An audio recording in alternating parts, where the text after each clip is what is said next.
It may seem as if it's gone on forever, but the end of Campaign '08 is finally in sight. Voters will go to the polls just 8 weeks from today to decide whether John McCain or Barack Obama will be our next president. To help you make an informed decision, we'll be devoting a large part of our broadcast between now and November 4th to telling you where the candidates stand on major issues, from terrorism to health insurance, immigration to energy, and a lot more. First, personal income taxes and how the Obama and McCain policies would affect you. Our business correspondent Anthony Mason tells you where they stand.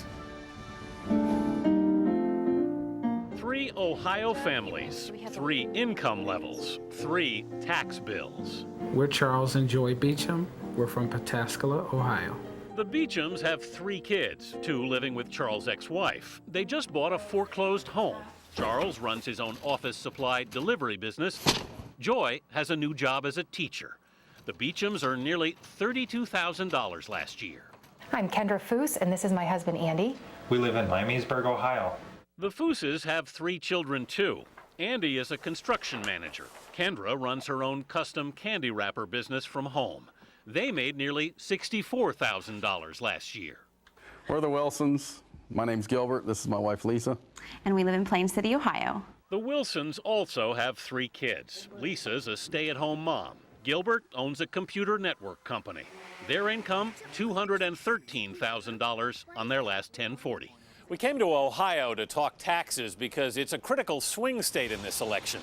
The economy is the #1 issue here, and the race is a virtual dead heat. What's your sense of the state of the economy right now? Oh. It's rough. At every income level, I'm nervous. I'm seeing things change that I thought wouldn't. these families are feeling the pinch. Everything has gone up this year.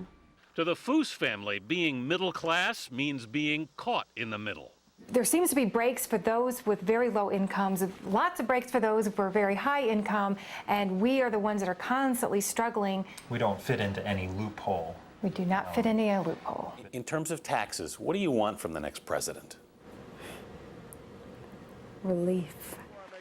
So where do the candidates stand? I don't want to send any more of your earnings to the government, my friends. We will provide real tax relief to the middle class by cutting taxes for 150 million Americans. McCain and Obama differ sharply, starting with the Bush tax cuts due to expire in 2010. McCain would make them permanent. Obama would eliminate them for families making more than $250,000. The cornerstone of Obama's tax plan is what he calls the Making Work Pay credit. It would give any worker making under $150,000 a credit of $500, up to $1,000 per family. That credit would be refundable, which means even if you owe no taxes, you could still get a check from the government. Obama would also create a similar college tax credit for the first $4,000 of tuition. In return, a student would have to perform 100 hours of public service. We'll invest in you. Together we'll march the country forward. He'd also give low-income families a 50% credit on up to $6,000 in child care expenses.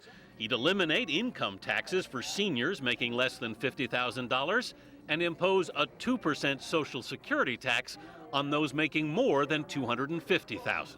That way we can extend the promise of Social Security without shifting the burden on seniors. The centerpiece of the McCain plan is a tax break for families. I'll double the child deduction from $3,500 to $7,000 for every dependent in every family in America.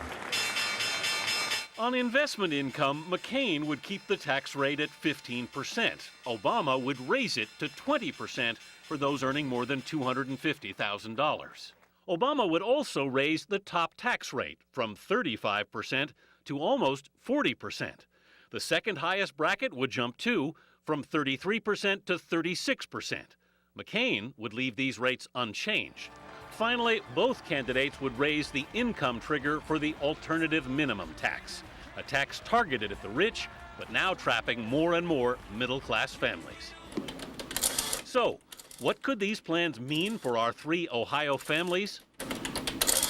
Columbus accountant Matt Yeskowicz ran the numbers for us. They are all touched by the plans in some respect. The Beechams, who, remember, made $32,000 last year, would see no change in their taxes under McCain. But the Obama plan would help them.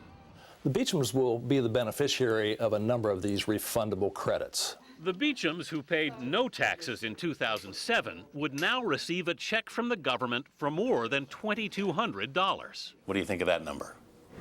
That would work. That would be really nice. The Wilsons are at the other end of the spectrum, earning $213,000, which includes the profits from Gilbert's business. That puts them in the 28% bracket. If Gilbert's business improves, his income could easily push him into the 33% bracket, which under Obama's plan would jump to 36%. That would be painful. Another 8% of the income. And thousands of dollars more in taxes. Finally, there's the Fooses. McCain's dependent exemption would cut the Fooses' taxes by $225. Obama's Making Work Pay credit would cut their tax bill by $500. Does that feel like enough to you? Doesn't seem like much. It's not enough to make a real big difference, no. The Fooses, who are both undecided, feel forgotten again. We're on our own. That's how I feel, is that there isn't anybody there that's rooting for us, you know, that they're the ones in the middle that can take care of themselves. And it's middle-class taxpayers like Andy and Kendra Foose who are expected to decide this election. I'm Anthony Mason, CBS News, Miamisburg, Ohio.